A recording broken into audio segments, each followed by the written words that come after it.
आइए तुलसी Tapovan YouTube channel में आप सभी भक्तों का बहुत बहुत स्वागत है।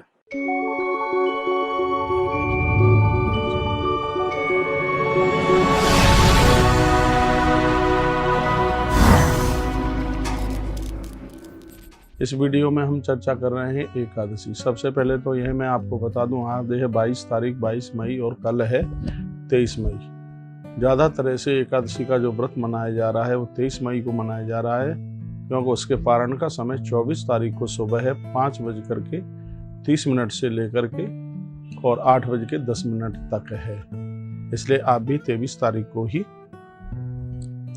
इस व्रत को मनाइए। यह एकादशी, ऐसे एकादशी का नाम है मोहिनी एकादशी। इसकी महिमा आप महात्म इसका समझ लीजिएगा।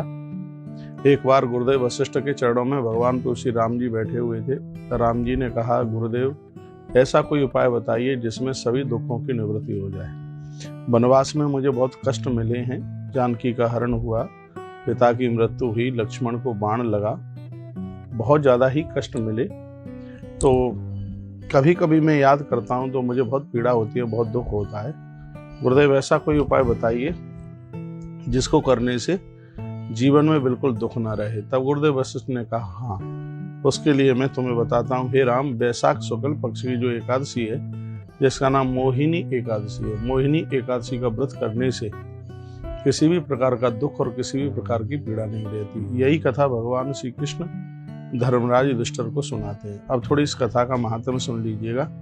इस कथा की कितनी बड़ी महिमा है। सरस्वती नदी के पवित्र किनारे पर एक नगर था जिसका नाम था भद्रावती नगर, भद्रावती नगरी। यहाँ पर एक धुतमान नाम के राजा रहते थे जो कि बड़े धार्मिक थे। उसी नगर में एक वैश्य रहता था जिसका नाम था धनपाल। बहुत ध्यान से सुनिएगा। धनपाल वैश्य के 5 बेटे थे और 5 बेटों में एक सबसे छोटा था जिसका नाम था धृष्ट बुद्धि। जो धृष्ट बुद्धि जो 5वां था वो बड़ा खतरनाक था। दुनिया का ऐसा कोई दोष नहीं था जो उसके पास में ना हो।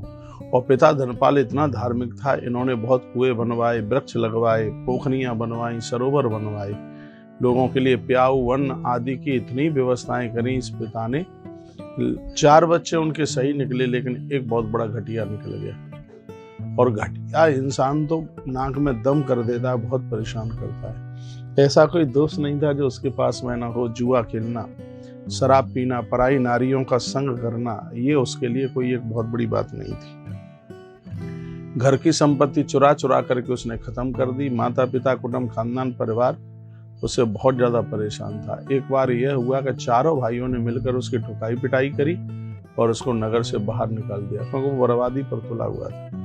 जब वो नगर से बाहर निकल करके गया तो दुखी तो था ही। कई दिनों तक उसको खाने पीने को कुछ मिला नहीं, बहुत ज़्यादा परेशान था। तब उसको महात्मा मिले।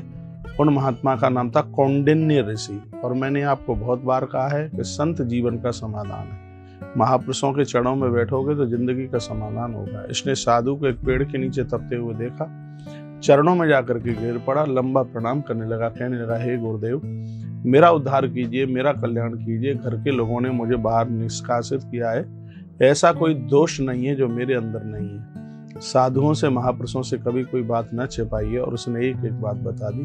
साधु को बड़ी दया आई। संत ने कहा, पुत्र तुम यहीं इसी आश्रम में रहो, और कल वैशाख शुक्ल पक्ष की मोहिनी एकादशी है, अन्न छोड़कर धरती पर सो करके तो मोहिनी एकादशी का व्रत कीजिएगा। अब तो गुरुदेव की बात मान करके इसने हर एकादशी का व्रत किया। 1 साल तक इसने व्रत किया है। और फिर गुरुदेव को पूछने लगा कि गुरुदेव अब क्या करना चाहिए। गुरुदेव ने कहा, पुत्र 11 वर्ष तक एकादशी का व्रत करो। इसने इतने ही समय तक एकादशी का व्रत किया। सब आनंद होने लगे। और आनंद की बात यह थी कि अंत में जब यह दुनिया छोड़ करके जा रहा था तो इसको प्रत्यक्ष रूप से भगवान के दर्शन हुए और ये भगवान के धाम के लिए गया। संपूर्ण कष्टों की निवृत्ति हो गई। गुरुदेव वशिष्ठ कहते हैं, हे राम, ये मोहिनी एकादशी की महिमा है। इसको करने से जीवन में किसी भी प्रकार का कष्ट नहीं रहता। यही बात भगवान श्री कृष्ण कहने लगे धर्मराज युधिष्ठिर को, तुमने भी बहुत पापड़ बेले हैं बड़े भैया, इस व्रत को करने से जीवन में किसी भी प्रकार का कष्ट नहीं होता। तो यह बात मैंने आप भक्तों के पास तक पहुंचाई है। वीडियो बहुत बढ़िया लगी होगी, वीडियो आगे जरूर भेजें। चैनल को सब्सक्राइब करके बेल आइकन दबाना ना भूलें।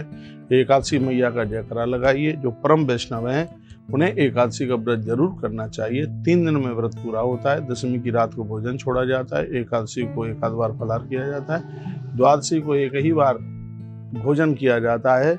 ब्राह्मण को भोजन कराइए, गौ माता को रोटी दीजिए, तुलसी की परिक्रमा लगाइए, तब यह व्रत पूरा होता है।